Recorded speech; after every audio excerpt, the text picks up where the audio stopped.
Assalamu alaikum class 8. With new lesson of history, I am your teacher. Today we will start chapter 3, which is about political awakening in British India. But before we start this chapter, let me to revise last chapters. हमने सबसे पहले chapter में coming of British in India पढ़ा कि कैसे जो है वो 1600 में ईस्ट इंडिया कंपनी सब कॉन्टिनेंट में for the purpose of trade जो आई, ठीक है। ऑल्दो दूसरी और जो कि नेशंस ने भी ट्रेड के लिए सब कॉन्टिनेंट का रुख किया, लेकिन ब्रिटिश ने सबको सुपरसीड कर दिया। So it was 1600 when East India Company was established, ठीक है। ईस्ट इंडिया कंपनी, फिर हमने उसमें पढ़ा कि कैसे ईस्ट इंडिया कंपनी ने अपना इन्फ्लुएंस जो है स्लोली एंड ग्रेजुअली जो है इंक्रीज किया, हत्ता कि एक वो वक्त आया जब ईस्ट इंडिया कंपनी को ऑफिशियली ख़त्म करके सब कॉन्टिनेंट को अंडर ब्रिटिश क्राउन कर दिया गया। That was 1858 after the failure of war of independence. War of independence के बारे में हमने पढ़ा है कि war of independence was an attempt of local Indians including both Muslims and non Muslims, mainly Hindus, to expel British from subcontinent. फिर हमने ये पढ़ा कि जो वॉर ऑफ इंडिपेंडेंस थी दैट वाज मेनली फेल्ड, क्योंकि उसमें कोई ऑर्गेनाइज्ड एफर्ट नहीं थी, कोई कंबाइंड लीडर नहीं था। It was a failed attempt, disorganised attempt, ठीक है। और फिर जब ये ख़त्म हो गई है वॉर ऑफ इंडिपेंडेंस 1857 में, तो 1858 में ईस्ट इंडिया कंपनी को भी ख़त्म कर दिया गया। War of independence 1857। इस वॉर के ख़त्म होने के बाद ब्रिटिश ने लोकल पीपल, ख़ास तौर पे मुस्लिम्स को जो है ना वो निशाने पे रख लिया और हर वो कदम उठाया जिससे कि उनको इकोनॉमिकली, सोशली जो है वो बैकवर्ड किया जा सके, ठीक है, उनको एक्सप्लॉइट किया जा सके। उससे ये हुआ कि जो सब कॉन्टिनेंट के रूलर्स थे, ब्रिटिश और लोकल पीपल, उनके दरमियान फासले पैदा होने शुरू हो गए। और ब्रिटिश गवर्नमेंट ने फिर सिस्टम ऑफ गवर्नमेंट भी ऐसा बनाया कि जिसमें वॉइसरॉय जो था वो पूरे सब कॉन्टिनेंट के मामलात का ज़िम्मेदार होता था। और उसने जो अपनी कौंसिल बनाई उसमें भी ज़्यादातर शुरू में तो सबके सब फॉरेनर्स होते थे, फिर आहिस्ता आहिस्ता उन्होंने कुछ ब्रिटिश और कुछ लोकल लेने शुरू किए। फिर जो शुरू में नॉमिनेट होते थे, यानी कि ख़ुद ही हुकूमत बताती थी कि ये वॉइसरॉय कौंसिल का मेंबर है, फिर आहिस्ता आहिस्ता उनको इलेक्ट करना शुरू किया, ठीक है। लेकिन 1857 के बाद जब बहुत ज़्यादा नफ़रत और बदगुमानी फैली हुई थी राया में और हुक्मरानों में, तो सर सैयद अहमद ख़ान ने उस वक्त एक बुक लिखी, कॉजेज़ ऑफ इंडियन रिवॉल्ट, ठीक है। और इसमें उन्होंने बताया कि सब कॉन्टिनेंट में जो हुक्मरानों और कॉजेज़ ऑफ इंडियन रिवॉल्ट, हुक्मरानों और राया में, अवाम में जो फासले हैं, जो नफ़रत है, उसकी वजह सिर्फ और सिर्फ ये नहीं है कि लोकल जो हैं वो हुकूमत से बदगुमान है, बल्कि उसकी वजह एक ये भी है कि वो गवर्नमेंट के मामलात में इन्वॉल्व नहीं है, उनकी कोई नुमाइंदगी नहीं है गवर्नमेंट के मामलात में, ठीक है। ये सर सैयद अहमद ख़ान ने अपनी इस बुक में लिखा। इसके बाद 1885 में एक British who was retired civil servant of British government A.O. Hume Hume, उन्होंने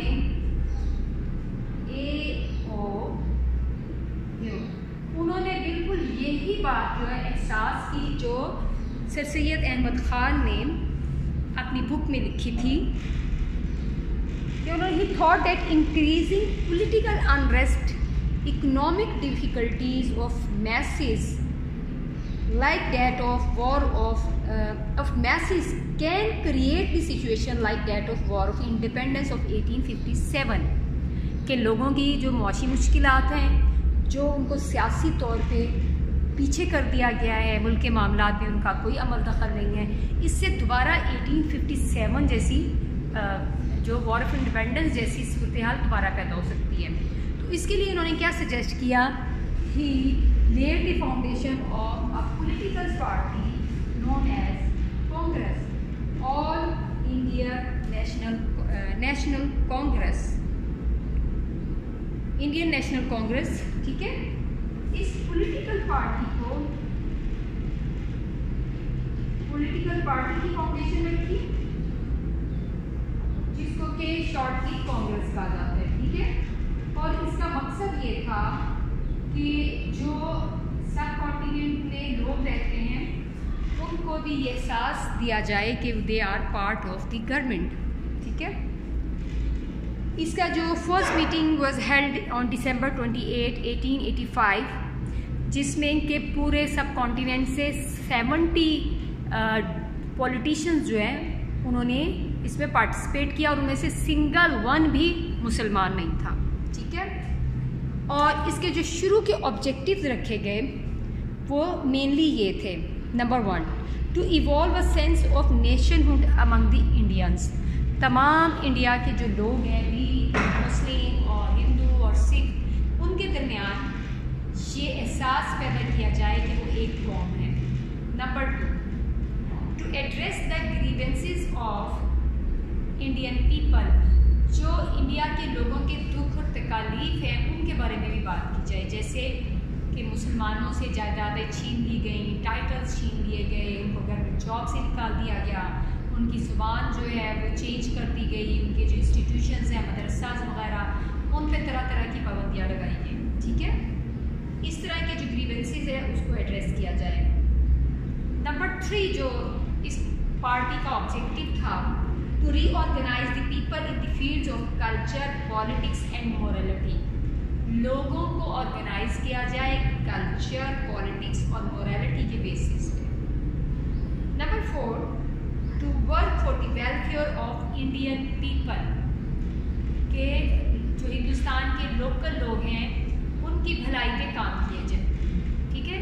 कि ब्रिटिश गवर्नमेंट जो है वो अपने तौर पे फैसले लेती रहती है जिस भी किसी मामले में, तो उसमें इंडिया के जो लोकल लोग हैं उनकी भी सोच जो है वो पहुंचाई जाए।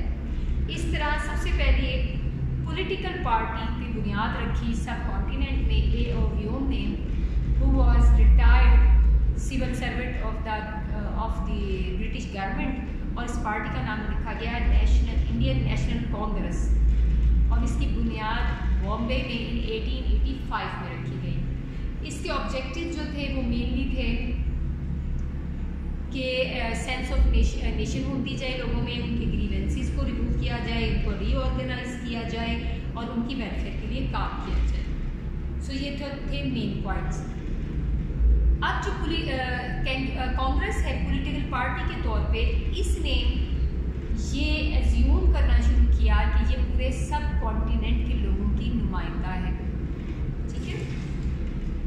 लेकिन मुसलमानों को एहसास सर सैयद अहमद ख़ान ने दिलवाया शुरू में, और फिर आहिस्ता आहिस्ता वक्त ने ये साबित किया कि Congress is not representative party of all Indians but it was representative only of Hindus, ठीक है। और इसने हिंदू इंटरेस्ट में ज़्यादातर काम किए। इसकी जो एग्जांपल्स जो हैं वो दी जा सकती हैं, मसलन हिंदुओं ने मूवमेंट चलाई कि ये जो मुस्लिम्स हैं ये बदेशी हैं, क्योंकि जो इस्लाम अरब से आया और यहाँ के लोकल लोगों ने इस्लाम कबूल किया। यहाँ जब बाहर से लोग आए वो यहाँ पे सेटल हुए, तो इसलिए वो कहते हैं जो बाहर से आए हैं वो बदेशी है, ये हिंदुस्तान का मज़हब नहीं है, इसलिए इनको यहाँ से निकाला जाए। तो इस मूवमेंट को कांग्रेस ने सपोर्ट की, ठीक है। इसी तरह बाल गंगाधर तिलक थे, उन्होंने ये एक हिंदू था जिसने कि मुसलमानों के ख़िलाफ़ मूवमेंट चलाई, इस पे भी उन्होंने उसको सपोर्ट किया। फिर उन्होंने एंटी उर्दू मूवमेंट चलाई, जिसमें ये कहा गया कि हिंदी को जो है वो सब कॉन्टिनेंट की ऑफिशियल लैंग्वेज बनाया जाए, ठीक है। इसको भी कांग्रेस ने सपोर्ट किया। अब ये इन बातों से हमें पता चल रहा है कि अगर कांग्रेस तमाम हिंदुस्तानियों की जमात थी तो उसे इन इक़दामात की हमायत नहीं करनी चाहिए थी कि जिन लोगों ने मज़हब तब्दील किया है कि ये सदियों से मुस्लिम नहीं है, ये बाद में इस्लाम आया तो इन्होंने कबूल किया, इसलिए ये बदेशी हैं, इनको यहाँ से निकालो। तो इस मूवमेंट को भी उन्होंने सपोर्ट किया। और सबसे इम्पोर्टेंट, जब बंगाल को तकसीम किया ब्रिटिश ने, हालांकि बंगाल को ब्रिटिश ने डिवाइड किया था 2 पार्ट्स में, eastern Bengal and western Bengal, on administrative ground, कि इतने बड़े सूबे को एक गवर्नर के ज़रिए मैनेज करना मुश्किल था। तो उस पे कांग्रेस ने इतना ज़्यादा नेगेटिव रिस्पांस किया कि जलसे, जुलूस और हुकूमत के बाइकॉट किया गया, ब्रिटिश गुड्स का बाइकॉट किया गया, कि आखिरकार ब्रिटिश को मजबूर कर दिया कि उन्होंने अपना ये स्टेप, जो कि उन्होंने अपनी सहूलत के लिए लिया था, लेकिन ब्लेसिंग इन डिस्गाइज के मुसलमानों के लिए उसमें ये अच्छाई निकल आई कि जो मुस्लिम मेजॉरिटी वाला, जो ईस्टर्न बंगाल था, वो मुस्लिम मेजॉरिटी वाला प्रोविंस बन गया। और चांसेस पैदा हुए कि अगर इलेक्शन होते हैं तो जो वेस्टर्न सिस्टम ऑफ डेमोक्रेसी है, जिसमें 1 वोट 1 पर्सन होता है, तो यहाँ पर मुस्लिम्स जीत सकते हैं, ठीक है। तो ये कांग्रेस को गवारा नहीं था कि मुसलमान इख्तियार हासिल करें, मुसलमान हुकूमत में आएँ और फिर अपने कल्चर, अपने रिलीजन के मुताबिक कवानीन बनाएं। तो इस पे उन्होंने बहुत ज़्यादा जो है ना मुखालफत की। जबकि शुरू में जब अभी ये पार्टी बनी थी तो सर सैयद अहमद ख़ान को तो तभी यकीन था, अभी बाद में मुसलमानों को पार्टीशन ऑफ बंगाल के रिवर्स होने पे यकीन हुआ, उससे पहले तब मुस्लिम लीग की फिर बुनियाद रखी गई। उससे पहले कुछ मुसलमान ये समझते थे कि नहीं, ये जो है ये कांग्रेस ये सारे हिंदुस्तान को रिप्रेजेंट करती है। लेकिन सर सैयद अहमद ख़ान को तो शुरू से ही इस चीज़ का अंदाज़ा था कि जो हिंदू हैं वो कभी भी मुस्लिम इंटरेस्ट में काम नहीं करेंगे, इसलिए उन्होंने कांग्रेस को शुरू से ही मुखालफत की और उन्होंने कांग्रेस के इन मुतालबात की कि कांग्रेस जो है कि इलेक्ट किए जाए, जो लेजिस्लेटिव काउंसिल्स हैं, ये एग्जीक्यूटिव काउंसिल्स ऑफ वाइसराय हैं, इसके मेंबरान जो हैं वो इलेक्ट किए जाएं। तो उसके भी मुखालफत की थी, क्योंकि उन्हें पता था कि अगर इलेक्शन होंगे तो कोई भी मुस्लिम जो है वो इलेक्ट नहीं होगा। और ये वाकई साबित हुआ 1892 में, जब एग्जीक्यूटिव काउंसिल ऑफ वाइसराय के हाफ मेंबर इलेक्ट हुए और हाफ नॉमिनेट किए गए। तो इंटरेस्टिंग बात है, ना इलेक्ट होने वालों में कोई मुस्लिम शामिल था और ना नॉमिनेट होने वालों में मुस्लिम जो था वो शामिल था, इसलिए उन्होंने उसकी मुखालफत की। फिर कांग्रेस ने गवर्नमेंट को एक प्रपोज़ल दिया कि जो गवर्नमेंट जॉब्स हैं उसके लिए मुकाबले का इम्तिहान करवाया जाए। इसकी भी सर सैयद अहमद ख़ान ने और मुस्लिम्स ने मुखालफत की, क्योंकि जो ब्रिटिश ने पर्शियन को हटा के इंग्लिश लैंग्वेज शुरू की थी, उसकी वजह से मुस्लिम्स जो हैं वो अब इंग्लिश हुकूमत के इदारों में पढ़ ही नहीं रहे थे। तो अगर मुकाबले का इम्तिहान होता तो सिर्फ हिंदुओं ने उसमें हिस्सा लेना था, उन्होंने ही मुंतखब होना था, तो इसलिए उसकी उन्होंने मुखालफत की। इस तरह फिर 1909 के एक्ट में, इंडियन एक्ट ऑफ 1909 में मुस्लिम्स को सेपरेट इलेक्टोरेट से उनकी जो है डिमांड मान ली गई, ठीक है, कि जिन इलाकों में मुसलमान ज़्यादा हैं वहाँ पर और जहाँ पर मुस्लिम्स कम हैं वहाँ पर भी सेपरेट इलेक्टोरेट हो, यानी कि मुस्लिम्स के जो सीटें हैं उनके लिए मुस्लिम्स ही हिस्सा लें और मुसलमान वोट डालें ताकि मुस्लिम जो है वो सिलेक्ट हो। तो कांग्रेस ने इसकी भी मुखालफत की, ठीक है, और कहा कि ये ब्रिटिश हुकूमत की साजिश है कि वो हिंदुस्तान को तकसीम करे और रूल करे। डिवाइड एंड रूल के साजिश के तहत जो है उन्होंने मुस्लिम्स को सेपरेट इलेक्टोरेट की जो है वो राइट दी है, जबकि वो अपने तौर पे खुद कहीं भी मुस्लिम्स को नुमाइंदगी देने के लिए तैयार नहीं थे, ठीक है।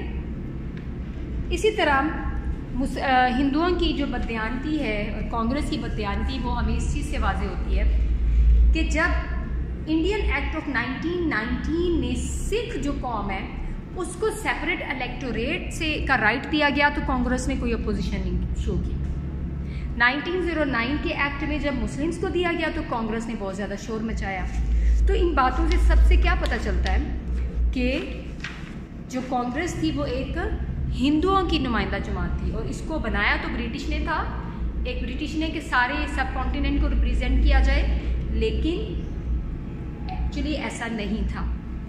फिर इसमें एक वाक़या पेश आ गया जो कि मैंने अभी आपको थोड़ा सा जिक्र किया है, पार्टीशन ऑफ बंगाल 1905।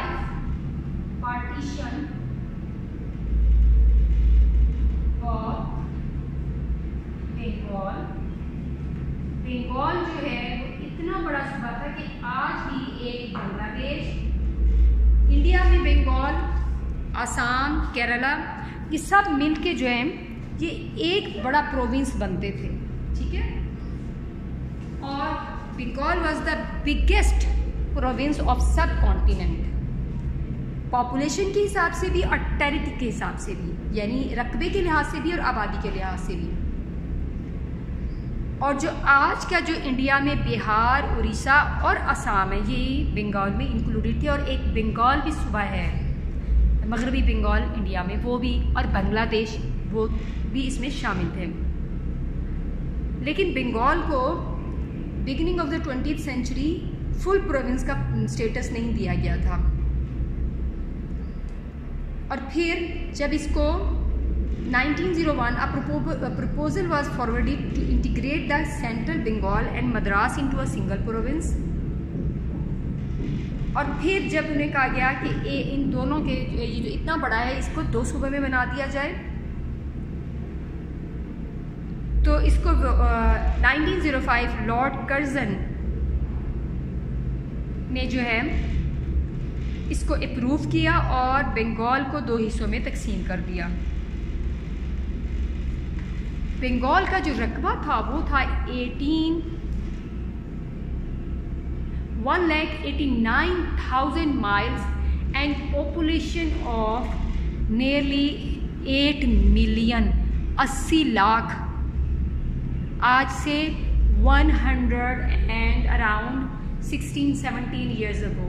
तो ये एक बहुत बड़ी आबादी थी जिसकी वजह से उन्होंने डिवाइड किया, लेकिन हिंदुओं ने इसको अपोज किया और बहुत ज़्यादा जो है जल्द से जुलूस निकाले। इन्होंने स्वदेशी मूवमेंट शुरू की। इसका ये मतलब है कि हम ब्रिटिश गुड्स या प्रोडक्ट्स को नहीं खरीदेंगे, ठीक है, जब तक कि ब्रिटिश इस फैसले को रिवर्स नहीं करते। हिंदुओं ने 16 अक्टूबर को कलकत्ता में योम मातम और दुख का दिन, द डे ऑफ मॉर्निंग बनाया। हिंदूज़ ने गवर्नमेंट का प्रोटेस्ट किया और जगह जगह जो है वो रैलियाँ निकाली, जबकि मुस्लिम्स जो थे वो खुश थे इस बात पे, क्योंकि ईस्टर्न हिस्से में मुस्लिम्स की मेजॉरिटी हो गई थी। अब ये उम्मीद पैदा हो चुकी थी कि हुकूमती मामलात में भी उनकी आवाज़ सुनी जाएगी। लेकिन जब ब्रिटिश पे बहुत ज़्यादा प्रेशर आया हिंदुओं का, तो ब्रिटिश ने इसको रिवर्स कर दिया, ठीक है। और 1911 में बंगाल पार्टीशन ख़त्म कर दी गई, यानी बंगाल के दोनों हिस्से दोबारा इकट्ठे कर दिए गए। इससे जो है ये साबित हो गया कि कांग्रेस जो है वो हिंदुओं की पार्टी थी और बंगाल पार्टीशन जो कि 1905 में हुई, उसके फ़ौरन बाद जब इनके प्रोटेस्ट शुरू हुआ तो 1906 में मुस्लिम लीग की बुनियाद रखी गई। ठीक है, सो आज का जो हमने पढ़ा है enrolment of partition of Bengal तक, कि कैसे फिर जो है उनको फोर्स करके बंगाल पार्टीशन जो है वो रिवर्स करनी पड़ी। So thank you so much for watching this lesson. अस्सलाम वालेकुम।